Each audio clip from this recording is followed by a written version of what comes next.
U.S. President Donald Trump has announced that Israel and Hamas have both signed off on the first phase of a Gaza peace plan.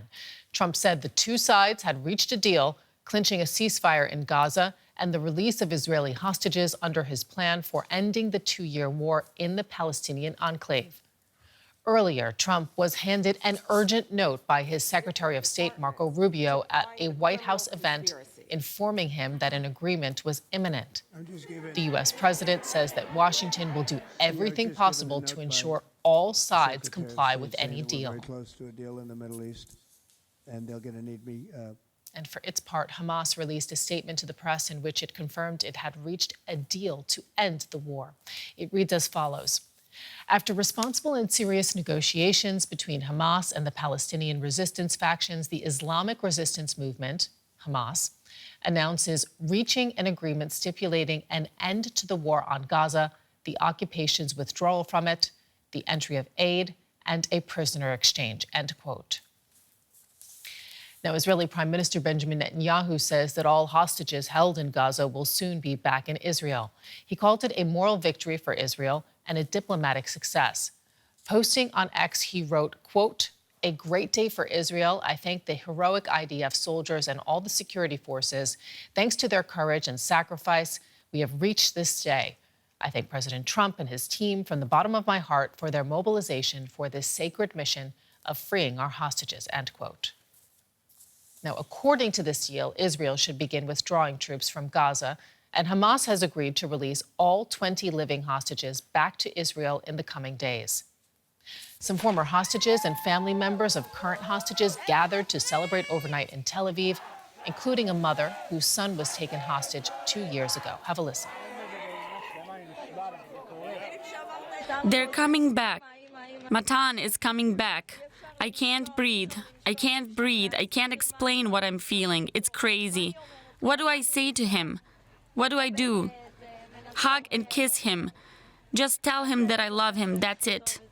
And to see his eyes sink into mine. To see him hug his sisters, Shani and Natalie. And to see him hug Ilana, the love of his life. It's overwhelming.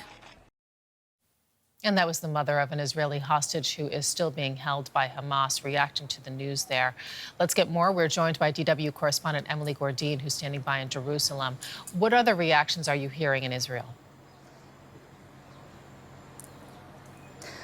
Well, the news of a ceasefire have been met with scenes of jubilation, as we just saw there in that clip. Israel as a nation is still deeply traumatized by what happened on October 7th. And one thing that I've been told repeatedly over the course of this war is that country can only start healing once the last Israeli hostages return. Now, many of the family members of the remaining 48 hostages had gathered in Tel Aviv last night in anticipation of a deal. And once that news broke, you could see them hugging, crying in relief, in joy that their loved ones will be coming back.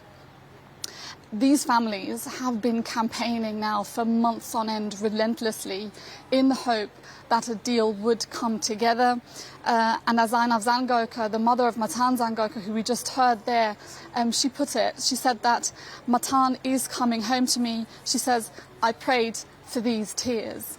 The families of these remaining Israeli hostages also expressed their gratitude to US President Donald Trump and collectively invited him to speak at Hostages Square when he next visits Israel. Emily, what's the reaction meantime in Gaza? In Gaza, we've seen similar scenes of jubilation. Gaza has been essentially decimated by this 2-year war. Most Gazans have lost everything. They've lost their homes, they've lost their livelihoods. Whole families have been wiped out by Israeli airstrikes. The territory is also struggling with famine. So this news of a ceasefire is a welcome relief to many. That being said, there will be a very long process. It will take decades for Gaza to rebuild what has been broken. And even if the ceasefire holds, there is also concern that it will look similar as it does in Lebanon, where a ceasefire is in place, but Israel continues to strike areas across the country. And of course, generally speaking, while there is jubilation, relief, joy, and also gratefulness that this war looks like it might be coming to an end, there is also anxiety over whether, once these Israeli hostages have been returned, Israel could decide to go back to fighting, as we saw play out earlier this year in March when Israel walked away from a ceasefire deal. What is set to happen next? Emily, give us a timeline. Well, the Israeli Prime Minister Benjamin Netanyahu will this morning take this deal to his cabinet. The cabinet is then presumably going to approve this deal, even though far-right ministers such as Itamar Ben-Gvir and Bezalel Smotrich are ideologically opposed to a ceasefire deal, but they do not hold a majority in this cabinet. Now, once that deal is approved, the clock starts ticking. Over the course of the next 72 hours, Israel is expected to withdraw its military to a certain agreed line. We understand that it will still be in control of a bit over 50% of Gaza's territory. And after that, Hamas is then expected to start releasing the remaining 48 Israeli hostages. And in return, Israel will then also release Palestinians held in Israeli jails, among them 250 who are serving life sentences. There's also a question over whether Israel will release Marwan Barghouti, a prominent Palestinian political figure. But as we understand, the list of the names of Palestinians to be released from Israeli jails is still to be finalised. And of course, this is only the first phase of the deal. Many others will follow after this. And the details of those still have to be hashed out. DW correspondent Emily Gourdin in Jerusalem. Thank you. And let's get more. DW Middle East analyst Shani Rosanis is joining me here in the studio. Is this the breakthrough everyone's been waiting for? Oh, definitely. This is, for many in Israel and in Gaza, finally a good morning. We see an immediate clear end to the fighting, and we see a path to return of the hostages. These are two goals that are important to each side. So, yes, definitely, this is a major breakthrough.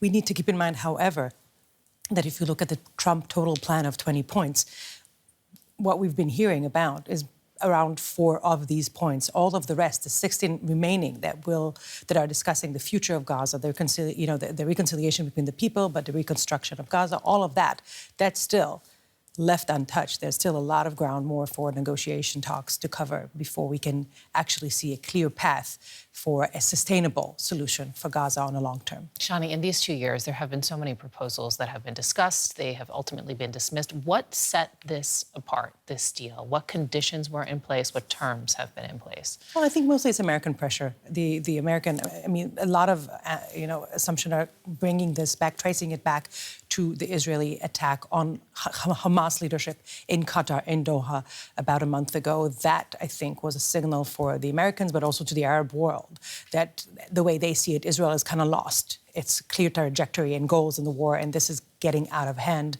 into a very dangerous, slippery slope. And that was sort of a wake-up call, I think, that had brought Trump, and also somewhat with Arab pressure led by the Qataris to take a more active stand in pushing forward to get something done and to change, path and bring to an end to this war. So this is definitely a lot of American pressure. If you talk about, Israelis this morning, you see everybody tweeting, everybody talking.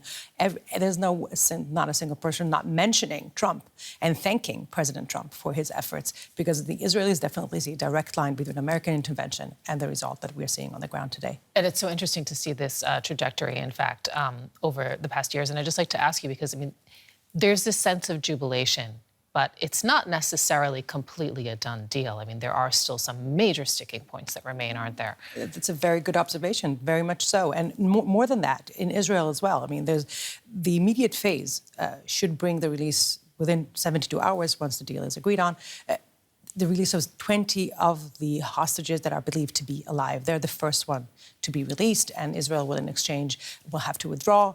partially, and would have to start releasing some Palestinian prisoners and detainees. However, what happens to the next 28, sort of the bodies of the hostages that are assumed to be no longer with us? That's not clear. What's the timeline? How many of them can be even traced by Hamas? We're talking about the Gaza Strip that turned basically into a giant mound of rubble. You know, there's so many bodies buried under the rubble, mostly of Palestinians. Of course, it's not going to be easy to also find the Israelis within this destruction. This is at least what Hamas is saying. We would need more time, and we cannot guarantee we can provide all of them. And for Israel, the final withdrawal from Gaza is now in the agreement connected to the release of the last of the hostages. Where does that leave Netanyahu and his political position within the country? Because, I mean, he has these far-right ministers in his cabinet who presumably are against this deal, no? Correct.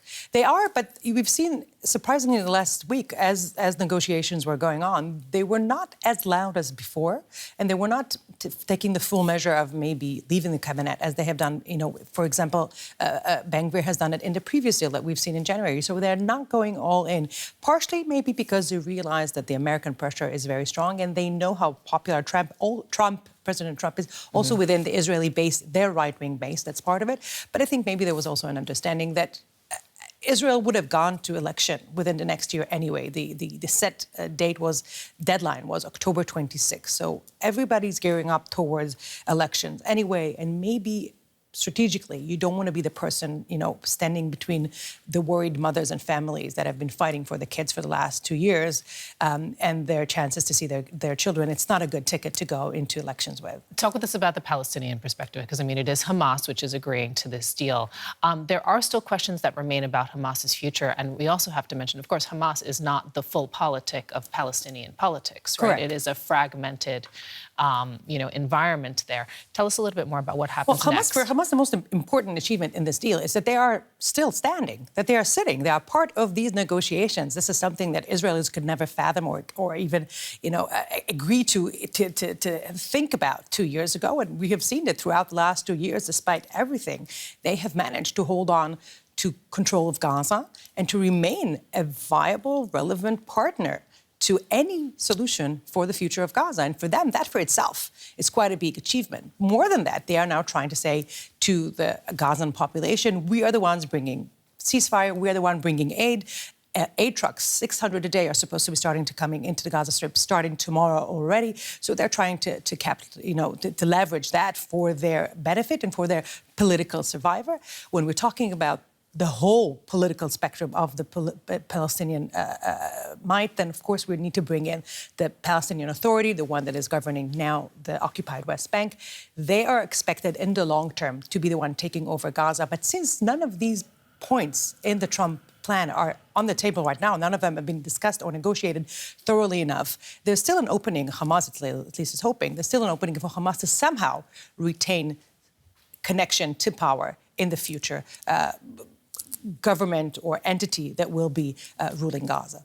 Okay, Shani, I think we'll be talking a lot in the next weeks and months to come as, this is certainly not completely over, we have to say.